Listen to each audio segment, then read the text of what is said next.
Hello, everyone, and welcome to TTRPG Talk. This is our ongoing live stream where we get together every Wednesday and chat about all things TTRPG. As always, I'm rjcurrer, I'm your host, and today I wanted to talk a little bit about um, getting introducing new players to D&D or whatever your favorite TTRPG is, i.e., kind of best practices for teaching people the games that we love because there is a lot of information that goes into creating some of these games, and some rule sets are pretty complex, have a lot of information in them, a lot of detail in them, and that can be kind of daunting for a lot of new players. So as we rock and roll through this, and I kind of give you my thoughts on this, I would love to hear your thoughts on introducing new players to your favorite TTRPGs. So feel free to jump in the chat and give me your thoughts as always. Always best when this is a dialogue. I already see you go and come in the chat. Hello, Amanda. Welcome. Always good to see you here. Thanks for joining us today. Um, so, as far as introducing, teaching new players are, you know, well, I will say primarily D&D because I'll be honest with you, most of my experience in TTRPGs is D&D. It's my favorite one. It's one that I tend to play the most. But I have taught new players things like Call of Cthulhu, Shadow Dark, what have you. And I have found that these practices are kind of universal. But my methodology boils down to kind of two broad bullet points. The first one is you want to remove as many barriers as possible. So you want to get players into the game and into the game quickly. And two, you want to start having fun as fast as possible, meaning that you don't want to spend a lot of time on extraneous stuff. You want to get to the fun parts as quickly as possible and then kind of deal with the rest later. And so I've got a couple practical tips for each of those bullet points, and I want to talk about. And then if we have time, I'll go through some of my higher order, nice to have kind of things to toss in there. Um, First, let's talk about removing barriers. Because back to my point about there being a lot of detail in some of these TTRPGs, especially things like 5e D&D we've got mammoth rule books, i.e. you know player's handbook is a beefy boy, right? And that can be daunting for a new player if you just go, hey, you want to learn to play? Cool, read this book first. We don't want to do that. We want to remove that barrier and make it easy for players to kind of get in the game. And so we want to think about the stuff that really kind of stands in the way of them engaging and getting to the table and starting to play. And I find in my experience that there are really three things that kind of stand as barriers to most people. And first off is the rule set. People are nervous because they don't know how to play and they're afraid to kind of just jump in because they're afraid that they're going to make a fool of themselves. And so I think that a lot of DMs try to counteract that by trying to explain a lot up front. And I would say don't do that. I'd say, in fact, explain as little as possible when you're starting somebody off who's brand new, other than just kind of the basic flow of the game is I, the DM, tell you a situation, you, the player, tell me how you want to respond to that situation. And we're going to explain all of the rules that become relevant as they become relevant. And that's the key, explaining rules as they become relevant. Because you can spend a lot of time talking about all the mechanics for fighting and what have you, but if the players aren't going to get into combat for half of the first session, they're not going to get into combat until the second half of the first session. Well, then that is a lot of information up front that is not yet important to the character, important to the player, and they're not going to remember all of that. It's just going to sound like a lot of stuff that they're worried about forgetting and inevitably are going to forget by the time they need it. So my first tip is start by explaining the rules only as they become relevant. Explain a rule when you are using that rule at that time. Don't worry about how do you cast spells until it's time to cast spells. Don't worry about how you deal with difficulty class DC until it's time to deal with a difficulty class, and so on. The second tip, or the second thing that I find is daunting to a lot of, especially brand new players. You don't get this one as much with people who have played other TTRPGs, but people who are new to TTRPGs as a whole. Um, and that's the dice. You know, if you've played other TTRPGs, they all use kind of similar sets of dice, and you're familiar with the terminology. But if this is your first time playing any TTRPG, well, the dice can be daunting because to the uninitiated, many of them look very similar. And so, one of the things that I recommend doing is just doing a quick primer on what we call dice, the terminology we use, and then not worrying too much about, this is a D20, this is a D12, this is a D6. Yeah, identify them, label them out if you can, and make it nice and easy to kind of differentiate between them. But really focus again on the dice that's going to be used primarily. And for whatever, that's going to change based on the TTRPG you're using. But for example, for D&D, I'd spent some time at the beginning just going, hey, this is our D20, this is what we're going to use most of the time. So when I ask you for a check, this is probably what you're going to pick up and what you're going to roll. We'll talk about the other dice when it's time to use them, like during combat. If you're playing something like Call of Cthulhu that uses kind of a D100 system, I would do the same kind of thing, but I would focus on, the D100 die as opposed to the D20 kind of deal. Again, you're just giving them just the information that they need to get started and not worrying about all the details until those details become relevant. And then the last thing that I would talk about in terms of removing barriers is again, it's a little nuanced. Well, I won't say it's nuanced. I'd say I don't always adhere to this myself. I will put that stipulation out there. It will depend on the players at the table. If I'm playing with brand new, never played TTRPGs before players, or who are very nervous about getting started, I will play with pre-generated character sheets. So meaning that I take that kind of off of the players and I create the characters for them, let them choose from a variety of pre-generated character sheets using tools. For a lot of TTRPGs, it's pretty simple to do. In fact, many starter sets come with them. Or if you've got tool sets like D&D Beyond, you can just kind of generate them on the fly as you need to. But that again comes down to character creation requires a lot of time and energy. And if you have somebody who's not even sure whether they're going to like the game or not, asking them to invest um, a lot of that brain power into character creation right out the gate is often more of a hurdle than an enjoyment factor. I have run into plenty of people who want to play D&D, but the idea of making a character is daunting to them because they feel like they have to make a lot of decisions right out of the gate without really understanding the implications of those decisions. And so using pre-generated characters is a great way to get somebody into the game really quick without them having to worry too much about the all of the mechanics up front. Um, the what level you start your pre-generated characters off of, if you're going to use them, is entirely up to you. I will generally start with the lowest level possible for whatever adventure we're playing.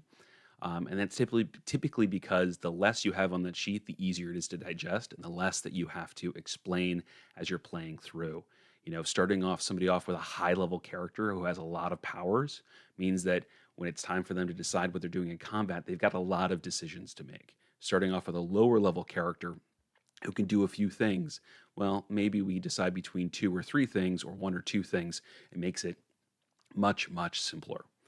Um, Now, I will preface this by saying that I throw this rule out the window if I have people who have had some experience with TTRPGs before, and specifically in whatever TTRPG I'm trying to teach.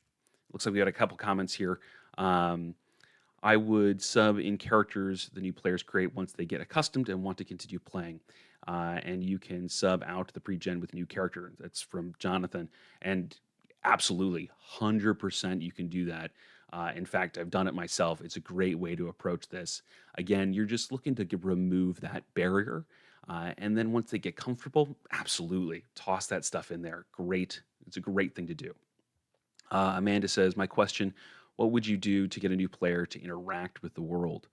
Um, that's a really great question, and it's a tough one when you have people who are a little bit nervous.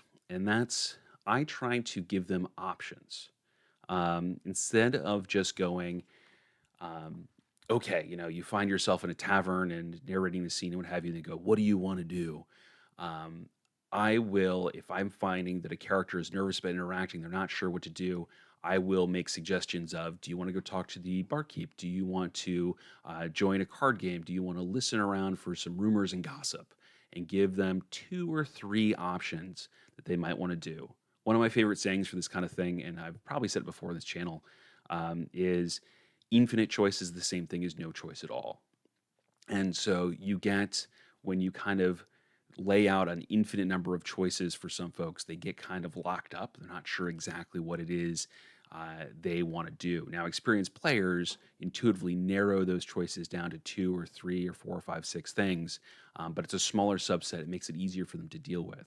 So for brand new players, I make that narrowing decision for myself, and I give them a couple options. Now, of course, if somebody comes back to me and goes, "Well, what about this? Could I do this instead?" Absolutely, they can, not limiting them to the two or three things that I've suggested, just using those as kernels to kind of get their inspiration going and get them interacting. And Amanda says, I've had two very new players that were deer in the headlights every time they were asked what they were doing or wanted to do. Yeah, I have too. I think we've all of us have experienced that, or I should say, I think all DMs have experienced that at some point. And I have found that limited number of choices, that two or three options, really kind of helps with that. That's an easy number for people to digest and easy for them to kind of choose between. Um, Excellent. So to my point about pre-generated character sheets, yeah, again, so if you have characters, you should say you have players who have played the game a little bit. Maybe they've played a one shot, but that's all they've done. They've already kind of had some of the fun. They understand and they're ready and they're interested in making their own characters. Then by all means, throw that rule out the window and let them make their characters from the get go. And there's nothing wrong with it if you've got a mixed group, having some people make their characters and some people use pre generated characters. I've done that before. Nobody gets upset about that. It just is meeting people where they are, which is a big factor in this, is finding out what it is that is uh, interesting and engaging to a character, or to a player rather, and kind of meeting them with the game there and using that to draw them in to the other parts of this TTRPG and getting them to interact with it. So that's my bit about removing barriers, which is my first, again, kind of my first broad bullet point. The second one is having fun fast. And this is really the big one because TTRPGs are supposed to be fun. The only reason we play them is for enjoyment. Sure, they've got other kind of value outside of that, psychological and otherwise, but really their primary value is entertainment. And so you want to get your new players into the fun as quickly as possible. And for every player, that's going to be a little bit different. That might mean getting into combat quick for some people. That might mean getting into social dialogue and role playing for others. You may have to feel that out a little bit, but there's three things that I find kind of work for most people to kind of help them get into the fun quick. Um, so after you've removed as many barriers as possible and you're in the game and you're playing, encouragement is key. Reminding people that they're doing a good job, and they're making great decisions. You know, little things like excellent choice or that's a good idea. You know, yeah, you can absolutely try that. Those little kinds of phrases encourage people and remind them that they're not messing up, which is one of the things I think a lot of brand new players worry about. They worry that they're going to get into a game and they're going to mess up and they're going to look like a fool. And that little bit of encouragement reminds them that they're not. And this is a good place to kind of work in some of the yes and no but elements that we talk a lot about when you're DMing and working on some of kind of improvising with your players. And that idea of yes and being that there's something they want to do and they can do it. Yeah, they can do that. And then as the DM, you're going to build on that a little bit. You're going to give them a little bit more to work with, a little bit more to imagine with. And the converse is the no but, meaning a player throws out something that they can't do. And you've got to tell them no, but you give them an alternative, something that they can do that might get them moving along in that same kind of direction. Um, I will say that I am not a pure yes and no but DM, especially for experienced players. Um, I won't say that that's something you have to do in every game. It's a good practice, it's a good thing to learn, but for new characters, or new players, it's a good way to get them kind of feeling good about what they're doing and feeling like they're playing the game right, even though we all know there is no right or wrong way to play the game. The second one is leaning into the rule of cool. Now, this is one that I have to remind myself of periodically with new players. It's that, again, they're there to have fun. They want to do cool stuff. And I tend to be a rules is written kind of DM, right? Where I want to follow the rules and I want to hold everybody to those. And that's okay. There's nothing wrong with doing that.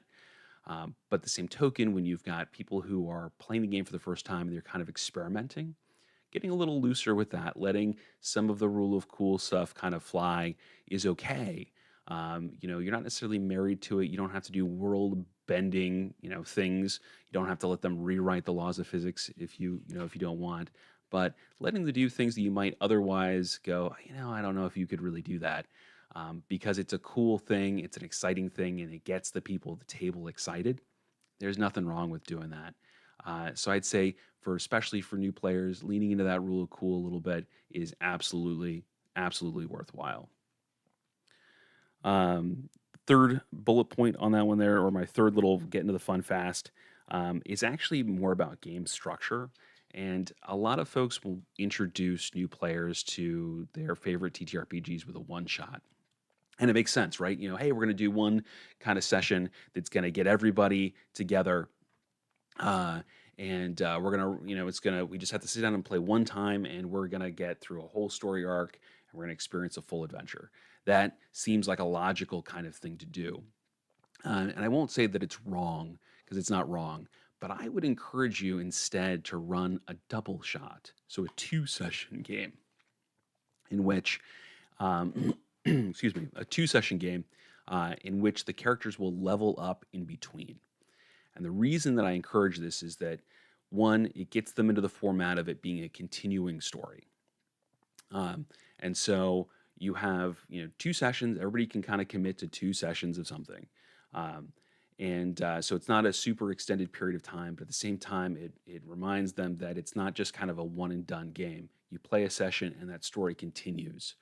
Now, leveling up in the middle gives them kind of that boost of our characters did something, they gained some more powers, we've got new cool stuff to play with in the next session. And so I highly recommend kind of doing that double shot to really hook people's interest and get them that more complete experience that they would get with a campaign. I got a couple comments in the chat here. Amanda says, I might be the opposite side, and maybe I'm too lax with the rules. Again, there's no right or wrong way to play the game, right? So playing a rule of cool at your table is, just 100% of the time there's absolutely nothing wrong with that. If your players are having fun and you're having fun, well, then you're doing it right. Um, I tend to play with a lot of rules lawyery players. Love them to death, but there are a number of them in my games. And so, we've all kind of agreed that we enjoy having the rules in place there and working within the boundaries of that and using that kind of as our guide rails. So that's just kind of how we have fun when we're running the game. So that means that we're doing it right for us. But there's nothing wrong with doing rule of cool all the time. Absolutely not. And Jonathan says, also the philosophy fail forward and the idea of omitting roles for obvious results to allow players to experience momentum instead of creating obstacles. I think that's important with new players. That's a really good point. That fail forward idea is really, really strong because there is no failure in any TTRPGs. Sure, the dice aren't always in our favor. Things don't always work out, but you don't fail the game when things kind of go wrong. You move forward in a different, interesting way. And so that concept of failing forward is exactly that, in that you get, an outcome that a player thinks is negative, they think is going to do them in. And sure, it has a negative consequence, but it leads to something else. Something that continues the story going forward and creates that, again, that sense of momentum that you were talking about there, Jonathan, which too is really really important and a lot of part of the fun. Keeping the energy going. Um, is a really useful point there. Keeping that energy up at the table and not having the constant kind of stalls and stops when things don't go a character's way, leading to kind of a dead end. Instead, it just should just lead to a different path forward. And that's a really, really good point. So yeah, I would absolutely add that to my list of getting to the fun fast, feeling forward and maintaining the momentum. Excellent, excellent point. Amanda says, I have only.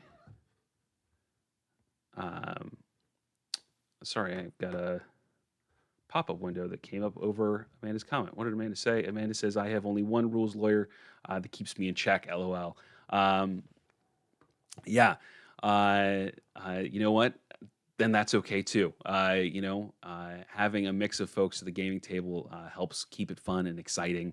And it creates a different experience for everybody. And we seem to have been commandeered by my cat here. Oh, Gizmo, love you dearly, but we're gonna put you down to the side here. Okay. Um, so, and he's back. All right.